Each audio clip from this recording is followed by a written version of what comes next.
the 360 on Energy and Carbon podcast, hosted by 360 Energy. This episode, we welcome another accomplished guest, David Layzell. David plays many roles in the industry. He is the director of the Canadian Energy System Analysis Research Initiative at the University of Calgary, an energy system architect with the Transition Accelerator, and member of the Mitigation Expert Panel for the Canadian Institute for Climate Choices. Now let's get into the episode with David. Welcome back, Dave and John. I also would like to welcome our guest this week, Energy System Architect David Layzell. Thank you for joining us on today's podcast. We have quite a few questions prepared for you regarding your specialization in hydrogen. Ourselves and our listeners are excited to learn more about the future of hydrogen in the energy industry and its role in reducing carbon emissions. To kick off this episode, can you introduce yourself and tell us about your role in helping with the energy transition in Canada? Yes, thank you very much. It's a pleasure to be here. I'm the Energy Systems Architect with the Transition Accelerator. It's a pan-Canadian nonprofit organization that has a mandate to develop credible and compelling energy transition pathways that are capable of actually achieving net zero emissions by mid-century. I'm also professor in the Faculty of Science at the University of Calgary and director of CSER, and CSER stands for Canadian Energy Systems Analysis Research Initiative. Over the past 4 to 5 years, my work with CSER and the Transition Accelerator has convinced us that electricity and hydrogen, both produced with minimal or no greenhouse gas emissions, will be the key energy carriers that are most likely to support the global economy in a net zero emissions energy future. And so we've spent a lot of time and working on the hydrogen, trying to build a case for hydrogen, but actually identify what we have to do in the next few years and in the next 3 years, 5 years, 10 years in order to get this transition going and to make it a success. Thank you for that. You clearly are the right man for us to be talking to about hydrogen. Many of our listeners will have hydrogen on their radar, but I think it would be really useful to sort of help us out with a sort of perhaps a brief history of the uses of hydrogen and what are the current methods of producing it, so that we're all on the same starting page, so to speak. Now, sounds good. Well, hydrogen gas is made up of 2 hydrogen atoms that are held together by an energy-rich bond that holds the 2 hydrogen atoms together. Now, hydrogen atoms are by far the most common atoms in the universe. Something like 75% of all atoms in our universe today are hydrogen atoms. But when they pair, and they typically bind with other atoms, but when they bind together, it's much rarer. And that's when the 2 hydrogen atoms come together and bind with each other. And that gives us an energy-rich fuel. The world produces about 75 million tons of hydrogen per year, and Canada accounts for around 4 to 5% of that production. And virtually all of it is coming from fossil fuels, especially natural gas. And virtually all of it is used as an industrial feedstock, not as a fuel. In other words, as an industrial feedstock, we use the hydrogen not to burn and produce heat or to produce rotational energy in an engine, but we actually use it for its chemical properties to reduce other compounds. For example, we can reduce nitrogen in the atmosphere and make ammonia fertilizer. And that's one of the big uses of hydrogen. We can actually go in and crack bitumen, heavy oil essentially, and into a lighter crude oil, or we can crack oil and put the hydrogen, chemical energy of the hydrogen in to break oil molecules up into smaller molecules that we call diesel fuel, gasoline, etc. And so hydrogen is used heavily in the refining industry. It's used to make a variety of chemicals like methanol or carbon black, and it's used to make fertilizer. And that's the major production today. Well, thank you. I think that even though I think I'm aware of it, I hadn't quite looked at it in that. And I think that's a great description and makes us realise that perhaps, hydrogen isn't a new kid on the block, so to speak. It's something that has been there. And I suspect that a lot of people are missing the fact that it's the hydrogen in our fossil fuels, which is the bit that we're actually after. Yes. Exactly. In a hydrogen economy, we're talking about hydrocarbons and we're trying to separate the carbon from the hydrogen. And I think the real thing is we talk about moving to a hydrogen economy. It's really moving beyond, and we can make hydrogen in different ways as well. The use of hydrogen as an industrial feedstock. In a new hydrogen economy, the hydrogen would be made with vastly reduced greenhouse gas emissions, 90 to 95% reduction in the amount of carbon that is emitted to the atmosphere as a result of making the hydrogen. And it would be used as a fuel to displace carbon-based fuels like gasoline, diesel, jet fuel, or even natural gas. And so that's really the concept behind the movement to a net zero energy system, and the role of hydrogen is to make hydrogen without carbon emissions. And then when you consume the hydrogen, you're actually displacing fossil fuels. So we can actually don't need to make diesel fuel, gasoline, natural gas, and use it as an end-use fuel. So they can do that. Asked about the different ways of making hydrogen. There are many routes to making low carbon hydrogen, but two of them are the most important. What we call blue hydrogen is similar to what we do today. We make it from natural gas, but instead of releasing the carbon dioxide, the byproduct, to the atmosphere when you make the hydrogen, we can capture that CO2 and put it back in the ground, sequester it, geologically sequester it. And the second one is called green hydrogen. Often it's given a color name of green hydrogen, and it's made by splitting or electrolyzing water to hydrogen and oxygen, because water, of course, is H2O. You take two waters and you electrolyze them, you get an O2, right? And you get two H2s. But the electricity has to come from a non-emitting source, either renewable electricity or nuclear electricity is a possibility. So, and that's basically the two routes to a hydrogen economy, where we can use essentially non-emitting sources, create a fuel that when you consume the hydrogen, when it's combusted as a fuel, you can put a match to it and it produces a lot of heat. You can run it in an internal combustion engine theoretically, or you can actually use it to generate electricity in a fuel cell. And in all of those conditions, when we use hydrogen, the only product you get out of it is water. And so there's no greenhouse gas emissions from the end use of the hydrogen. I think that's a really good foundation for us. I think, because I've heard the terms of blue and green floating around, and I think we do have the danger sometimes that people are just going, "Oh, that's fine, that's renewable," but it's definitely a spectral matter, the colours of it, isn't it? So thank you for that. Dave, even though this is a fairly new program, we're mining our data and we're finding that we have listeners from around the world, in Europe per se. And so question for you is, how is hydrogen the answer to the low carbon future? And what role can Canada play in making this happen around the world? If you can share your thoughts on that. Well, I think, as I mentioned a minute ago, that hydrogen, when you use it as an end-use fuel, we're talking about taking hydrogen, which is now an industrial feedstock, and actually making it the end-use fuel, the energy carrier that allows us to consume it in each of our homes, for example, to keep warm in the winter, consume it in cars, driving vehicles, not cars necessarily, but vehicles driving down the highway, or in ships or airplanes even. So the idea is as a mobile energy carrier, that which are almost all now carbon-based. It's pretty clear that if we're going to get to net zero by 2050, we cannot continue to be burning carbon-intense end-use fuels around the planet, right?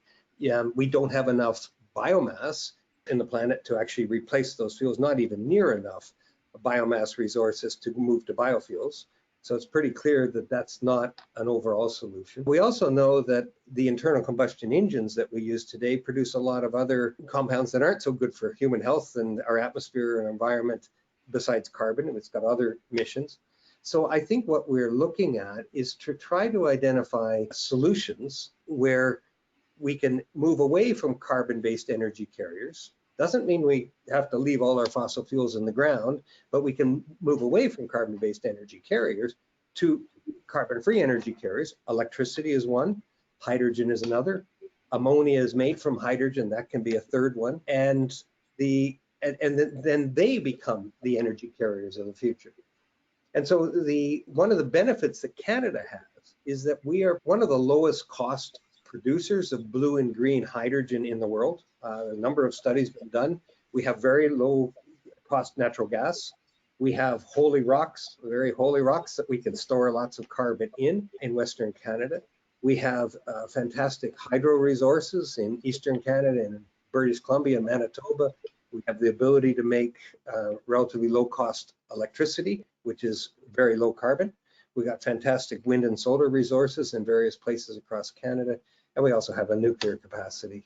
So there's, of all of the assets we have, we can produce hydrogen at, about half the wholesale cost of diesel fuel today, and therefore see a possibility of driving a new energy economy that is not only going to meet the needs for Canadians, but we could be a major exporter of hydrogen or hydrogen products, right, energy carriers to the rest of the world.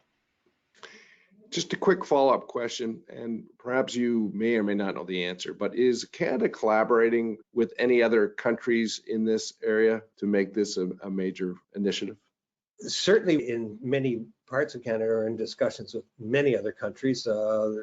Meetings in a week or so with Germany, and they're very interested in hydrogen. We've had a number of meetings with Japan and South Korea who've already made major commitments to hydrogen, and they are interested in importing hydrogen in order to meet their needs for electricity generation and for transport and as a carbon-free fuel. Japan recently announced that by 2030, it wants to import 3 million tons of hydrogen per year. To put that in perspective, that's the amount of hydrogen Canada produces today, approximately, for its industrial feedstock, all of Canada. So essentially, we could double the hydrogen production we have today and export all of it, and we'd just meet the 2030 requirement in Japan for hydrogen, their demand. And they look at us, in fact, it's some of the Japanese studies that have looked at where in the world can they make low carbon hydrogen, and Canada's come up as probably one of the lowest cost sources. And so there's certainly discussions, announcements in the last 2 weeks of a Japanese company that announced that they were in fact partnering with some companies in Alberta to make essentially hydrogen and then ammonia, and export ammonia to Japan as a fuel for the power generation sector and as a source of hydrogen in Japan. You can transport ammonia more easily than you can transport hydrogen over long distances on ships. So there are a number of announcements in this area. In terms of countries that are kind of competitors with us, the big one that are also interested in meeting markets for hydrogen, Australia is a very major one, Saudi Arabia, and some countries in South America are really starting to, turn around and say, okay, we could actually compete in this market. Interesting. Thank you for that. Can I put a supplementary to that? You've mentioned ammonia a couple of times as an energy carrier. How do you use ammonia as an energy carrier? What's the technologies that need to be involved? Well, it's actually very interesting, and I would encourage people interested in this to just start Googling around ammonia turbines, ammonia engines. You can actually, ammonia, as we all know, is, when you make ammonia, and you can make nitroglycerin from the ammonia, goes boom, right? So it's a very energy-rich molecule. To make it, what you do is first make hydrogen, and then you combine hydrogen with nitrogen gas from the atmosphere. It's a process that's typically called the Haber-Bosch process. And you get ammonia. A huge amount of energy is stored in that molecule, and it can be burnt in an engine. It can be put through, they have gas turbines now. The Japanese are developing gas turbines or they've already developed in Mitsubishi for large scale, like hundreds of megawatts power generation. And you can also, there are ammonia fuel cells. And so you can actually feed an ammonia to a fuel cell and get electricity out the other end, high efficiency. So I think what the problem with ammonia is it's a pretty nasty compound, right? And you don't want to breathe it, it'll not do well. And it's also very water soluble. So if it gets into waterways, etc. So I think what's seen is it's an excellent way of carrying a large amount of carbon-free energy at a much lower cost. Now you could also say, well, why don't we put great big hydro lines, right, to move electricity as another energy carrier across? Well, I think that, the cost of moving, say, huge amounts of electricity or amount of energy, 1,000 kilometers or more, the cost of moving ammonia is probably 1/10 or less the cost of moving electricity, same amount of energy. So in our analysis, the world requires, in energy systems of 2050, we require not only the ability to produce a lot of zero emission energy and energy carriers that can actually be moved around to where they're needed, but we have to be able to move massive amounts of energy from one part of Canada or one part of the world to another. And there's people around the world, since a few years ago, there was a finally decision that to meet net zero 2050, we really had to be looking, well, we really have to start thinking seriously about what the energy system of mid-century is looking like. What is it really going to look like? And to be honest, there's not that many choices. It's not an unlimited number of choices. We know for a fact, just do the number, that we are going to need to replace the carbon-based energy carriers we have today. You can't continue, we can't, if it's obviously, you can't capture CO2 at the tailpipe of every car. Just the logistics of doing that is unbelievable, or even on every chimney of every, what we need are energy carriers that do not emit carbon when they're consumed. And we're down to electricity and hydrogen alternatives, hydrogen and hydrogen ammonia alternatives. And I think that the world's, when we committed a few years ago to net zero 2050 and stopped thinking incrementally and started thinking transformationally, there was a recognition that countries had to say, okay, how do we build a net zero energy system in a way that actually creates jobs, that creates economic opportunity and doesn't undermine, and it basically, ideally, takes advantage of the infrastructure we already have in place, our pipelines and others, and tries to redirect them to uses that are in the long term sustainable. Yeah, thank you for that. I would guess a number of our listeners are familiar with use of ammonia, not in making explosives necessarily, but in large-scale refrigeration systems, and will be aware that it has risk. But then pure hydrogen has an awful lot of risk if you're transporting that, doesn't it? I think to the meat of my next question, and this is a difficult one to frame, and it might be a difficult one to answer, but I'll have a crack at it. But if hydrogen was to reach its full potential, what sort of impact would it have on us reaching our sort of emissions reduction targets?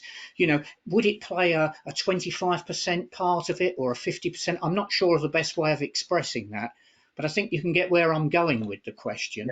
Yeah. What's the potential in reaching zero or net zero that hydrogen could give us if it was deployed properly? Okay, so I think if it was deployed, our estimate is hydrogen and electricity, as we move to a net zero, they aren't really competitors, they're partners, right?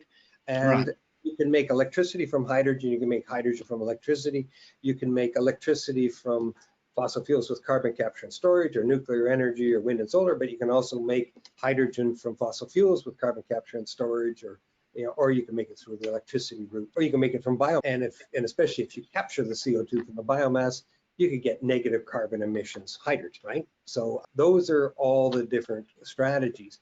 Our analysis that if you can use electricity directly and it makes sense at a systems level, probably the electrification route would be preferred in many cases.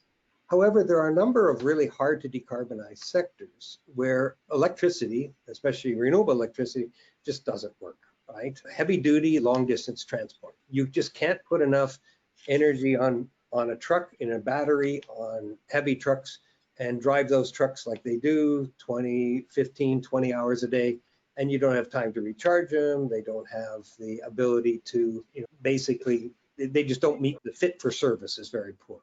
So in those cases, we've spent a lot of time working with the trucking companies, and they're very interested in hydrogen as a net zero solution for hydrogen fuel cell electric truck. I think we could say the same about many ships, about trains, a lot of trains, and certainly Canadian Pacific Railway is taking a lead role. They're building the first hydrogen fuel cell electric train in Calgary right now, And I understand it's supposed to be ready later this year for rail trials, if you like, instead of road trials. We're looking at many off-road vehicles. Already hydrogen is used for lift trucks because you can use it indoors without any worry about air pollution, etc. But airport vehicles or heavy construction vehicles, hydrogen has a real niche. Mining. So I think what we see is there are certain sectors that electrification doesn't work very well, and the hydrogen can play a role. And overall, our estimate is about probably 30%, maybe 40%, 30 to 35% of our greenhouse gas emissions could be reduced by mid-century through energy-based greenhouse gases through the transition to hydrogen. And a lot of others would be a very significant increase in the role of electricity. Part of that depends on how much hydrogen do we make from electricity and how much hydrogen do we make from, say, blue hydrogen, if you like, from carbon-based fuels. And that actually says to us then that, for the purposes of today, hydrogen is not a niche solution. It is up there as being a major solution to what we're looking at. I think that's absolutely, our analysis is that, I do not see hydrogen as being, and I think some of my colleagues and friends might disagree with me, but I see hydrogen has a hard time competing with plug-in electric vehicles in the personal vehicle market. It just, we use the typical vehicles are used 3 to 5% of the time. 95% of the time they're sitting parked on some of the most expensive land in Canada. They could easily be plugged in. We have a crazy broken system, I would say, in our personal mobility system. But nonetheless, if that system continues, plug-in electric vehicles make a lot more sense. However, for taxi, for heavy trucks moving around, for trains and ships, etc., plug-in electric just isn't going to meet the needs, right? And so that's where there'll be, and these are still electric vehicles. They're, in fact, actually one of the reasons they're coming back with such a vengeance now is they're benefiting from a lot of the electric vehicle advances in EVs. And all we're doing is have a range extender. A hydrogen fuel cell is a range extender on an electric vehicle. It gives you ability to fuel and charge your vehicle while it's driving down the highway, right? I mean, it's actually a really nice, again, it's a hand in glove thing. It's a partnership, I think, between electricity and hydrogen that we envisage as being key to the transition to net zero. So Dave, based on what you've just described, it's a major contributor or requirements going forward. And so the question to you is, how will the distribution of hydrogen be managed? Is it going to be through the natural gas pipeline repurposing? Is that on the table? Will it be cryogenic trucks to be the norm? Or what do you see happening in the distribution of hydrogen going forward?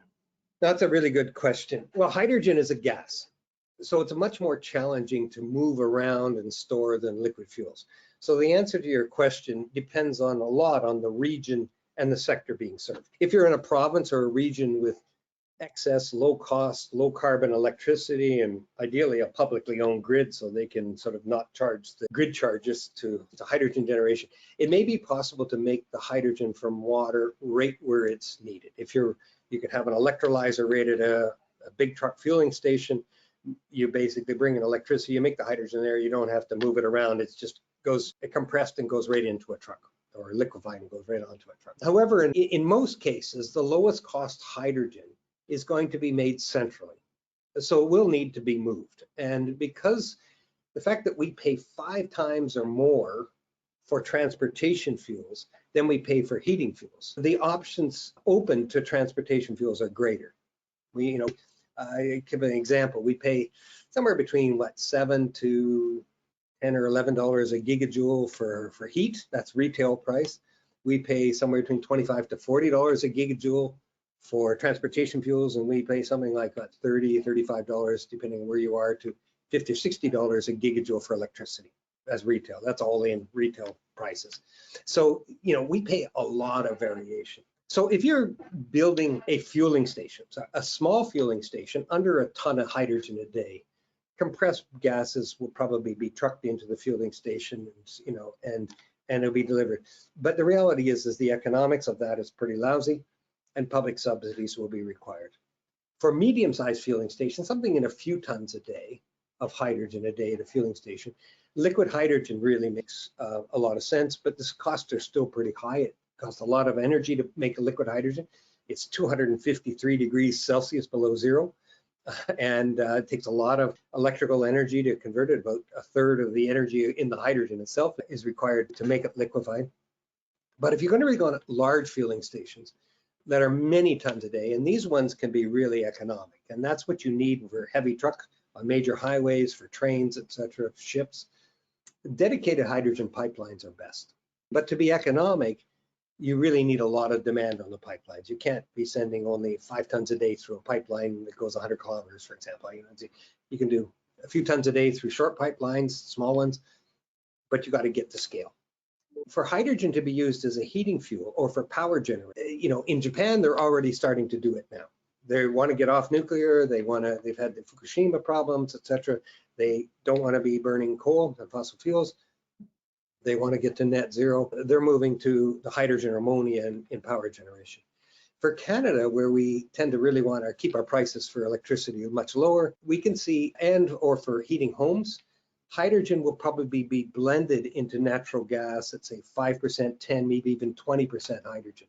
And you don't need to change your furnace, you don't need to change your pipelines, your valves and everything. It's more or less, most of the evidence is it's compatible with our existing system. But at 20% hydrogen, that's only 7% of the energy in the fuel because hydrogen's lower density. So if you really want to get to net zero, we're going to have to go to 100% replacement. And there's a number of places in the world trying to do that, especially in the UK. And so what we need to then is start changing out some of the equipment, the burner tips, the valves, regulators, sometimes even the pipelines. There's a lot of work being done on that now. I don't see the economics of that only becomes realistic when we start hitting about $200 a ton of CO2 and about above $200 a ton of CO2, which the government of Canada tells us we're going to hit $170 a ton by 2030. So when we get around that, we start getting the break even where you can burn hydrogen in home heating and instead of natural gas. And that is going to require some fairly significant, I don't see it coming until really at scale until we're approaching 2040. I think it'll be a later. We in discussions with you in the past, we know hydrogen's a big opportunity in Canada, and certainly there's a lot in Alberta. And so we thought the idea of arranging contracts for hydrogen could be piped in some capacity, transported from Alberta, and it sounded like a great idea to help mitigate some of the carbon emissions for some of our large customers. But in talking with some of the utilities, they're saying, well, that's going to have to be localized because effectively a lot of companies actually use natural gas as a feedstock and they can't have hydrogen in it coming from Alberta. So is that sort of the stumbling block of actually piping hydrogen from Alberta to the east or to the other parts of the west? Is that an issue? I think it's a significant issue of putting hydrogen into natural gas in our transmission lines. Putting hydrogen into natural gas at the gates into cities, which is going into the low pressure distribution for space heating, is feasible, and it's already in the process of being tested in Fort Saskatchewan by ATCO, and it's being tested around the world. But when you're talking about putting hydrogen into transmission lines, so it's going into industry, it could, they've defined their whole industry for using natural gas based on the energy content and its chemical composition of natural gas that has fairly tight boundaries, and starting to put hydrogen into it could screw them up. I think what we're looking at in a long-term strategy, and this really is an issue, I think is the main take-home message, is it's about scale. It's very much about scale, is to have a dedicated hydrogen pipelines. For example, the Trans-Canada pipeline across Canada is actually not one pipeline, it's multiple pipelines. And some of them are not being used right now. They're in standby, and there is potential to modify those. This is not going to be inexpensive, but one could modify some of those pipelines and to take hydrogen and bring hydrogen, pure hydrogen, across from Western Canada to Ontario and even Quebec and in the Maritimes. And the cost of doing it, as long as we're talking about moving thousands of tons of hydrogen a day in a pipeline, the economics is actually pretty good, right? It's a little bit more expensive than moving natural gas, but as long as you get to scale, the economics, there's some characteristics of hydrogen that means you can move the gas faster in the pipeline, the speed of the gas, and you can one can achieve it. You have some challenges with materials. You can get embrittlement with hydrogen in some steel pipelines, and so that has to be, you might have to modify the pipelines to put a coating in or something to ensure the hydrogen can be moved through the pipelines. There's quite a bit of work being done on that now. It sounds to me not only could it be used in the Canadian market, but if what you're describing is possible and economically feasible, it's also a possible export that we could be doing in the States as well because of what you just described. Well, absolutely. And I think California has made it very interesting. We've had many discussions with California. They have a requirement. They've already said they're banning diesel fuel and heavy trucks, etc. They're even banning people from using natural gas and space heating and things there. So they're really trying to put in transitions to net zero. They pay a pretty good price for hydrogen now. If we could get hydrogen to California, low carbon hydrogen to California at scale, we should be able to, our calculations is that we could be at a fraction of the price that they're paying now for the hydrogen. And so the question is getting all the business details worked out as to how to do that and making sure that they would prefer in California, they prefer green hydrogen. They want it made from electrolysis. Southern Alberta has probably some of the best wind and solar regime in Canada, and a possibility, and there are pipelines that go from Southern Alberta right through to California. So that pipeline corridor theoretically could be a corridor to move green hydrogen to California. Blue hydrogen as well, of course. So that actually puts a whole different spin on the validity and the purpose of pipelines versus what we've heard in the recent past, where people were concerned how it's having a negative impact on emissions. In actual fact, if this could be sorted out, the pipelines could be a very positive impact on the emission side. Oh, absolutely. And I think one of the discussions that we need to have with Canadians is, what is the concern about pipelines? I can tell you right now is that, just the basic techno-economics of it is you can move a whole lot more energy as chemical energy in a pipeline than you can as electrical energy on wires. And the environmental footprint is a lot less, I would argue, right? You actually the same amount of energy, how many hydro lines you're going to need, plus the openness to sort of being storm effects and ice storms and windstorms and everything that can undermine our electrical grid. So I hope there's not, the pushback against pipelines was more about what was in the pipeline than the pipeline itself. But we're going to have a very hard time getting to net zero without moving chemical energy around long distances. And I think pipelines are going to be key. But again, there needs to be more of a discussion with all groups, with all parts of society, First Nations, etc., about what does a net zero energy system look like, and how do we get there from here? That's interesting answers there. And touching on something you said a bit earlier, I've noticed that we are having certain natural gas equipment in the UK is now being offered with its possibility to make it an easy switch to hydrogen. They class it as future proofing. That's the language that they use. It's a bit like when we went from Towns gas to natural gas, and we had a major conversion program here in the UK going through. You have touched on pricing a little bit, and most of what we've been talking about has been driven by the aspiration and the need to get to net zero. But I was wondering on pricing, and this is a bit of a compound question.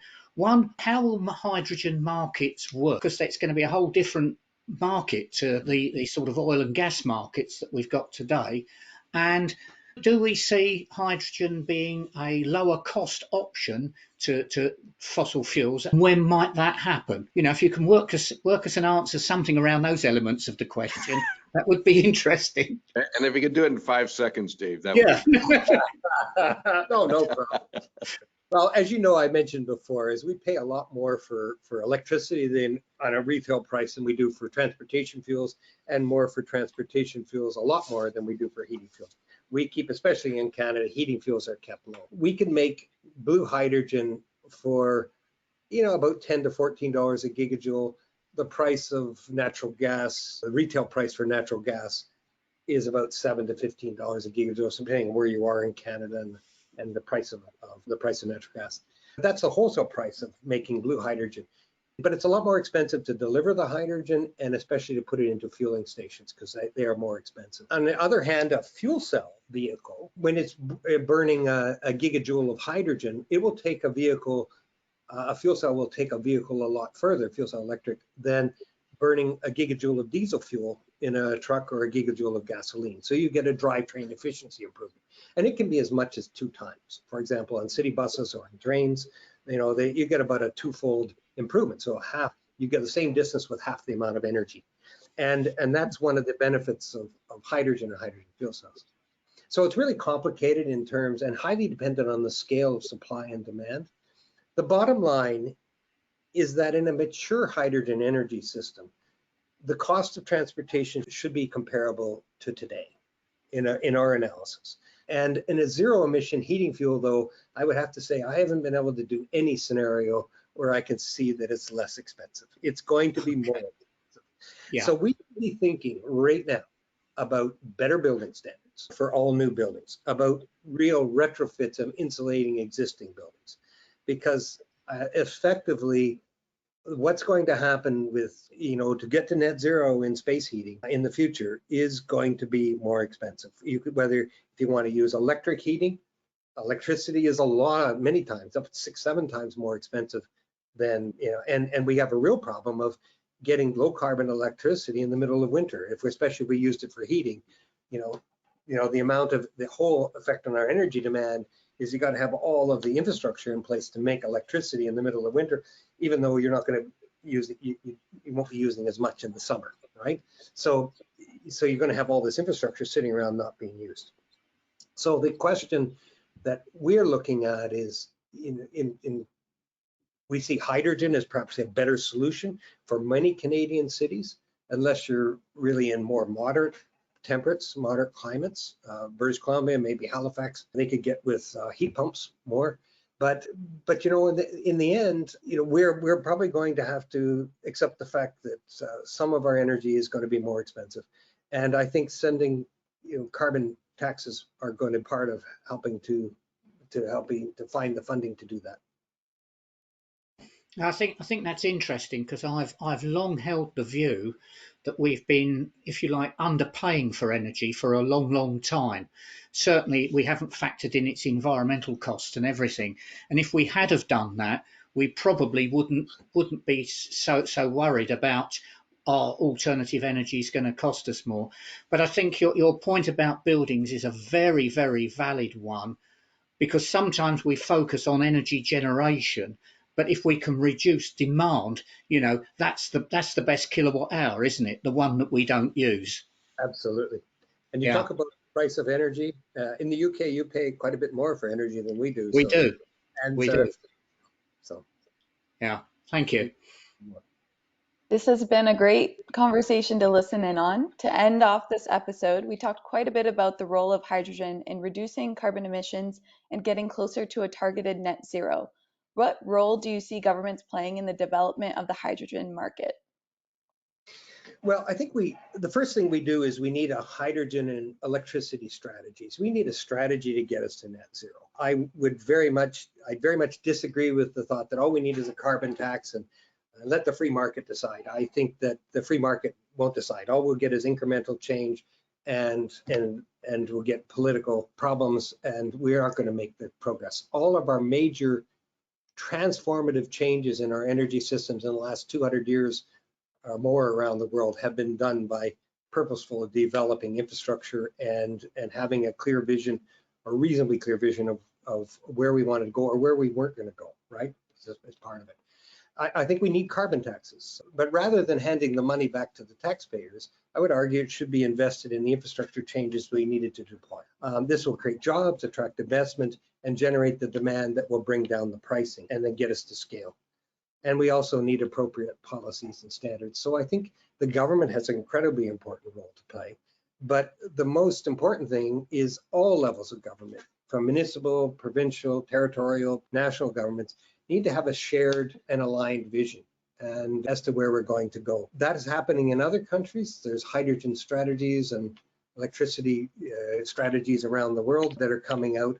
Canada has a hydrogen strategy now, and many of the provinces are starting to develop theirs. The nice thing about hydrogen in the Canadian context is that every province in Canada has an opportunity to play in the game. They can produce hydrogen, they can use it. You know, we have a lot of assets in this country for hydrogen, and many of them can, and even got the economics that they can export it. So what we're finding is that it's going to be customized to each province and region, but there should be a way to pull together a shared strategy about where we're trying to get to. And once we have that, let's get alignment of policies and investment. An insightful but loaded way to end this episode off. Thank you again, David, for joining us today. I can confidently say myself, Dave, John, and our listeners have left with more hydrogen knowledge than we had 30 minutes ago. Certainly. Any final comments, Dave and John? No, Dave, I'm so pleased that you've joined us, because obviously your knowledge and your expertise is really helpful, as Lysandra said, not only for us, but our listeners. And I think the more information people can understand how hydrogen, the role it will play, I think we'll be better served to get this out in the marketplace faster. So thank you for your input on this for sure. Yeah, and I think one of the things that's touched me about this, listening to it, I've suddenly realised there's a geopolitical angle to this that I hadn't really thought about, which is we can generate hydrogen where we want it. We don't have to import it from another country that may have dubious credentials, shall we say. Exactly. Yeah. So thank you. I certainly have learned a lot from this, and I think both Dave and I, you know, we regard ourselves as having expertise in the energy industry. So it's really, is it embarrassing but great to say we've learned a lot from it. So it's really good. Thank you. Thank you. Thanks again, David. Thank you. That's all for today's episode of the 360 on Energy and Carbon podcast. Thanks for listening. Make sure to check us out on our website at 360energy.net and follow us on LinkedIn at 360 Energy Inc. Tune into our podcast on Apple Music and Spotify by searching the 360 on Energy and Carbon. You can watch the video recording and subscribe on YouTube at 360 Energy Inc. See you next week.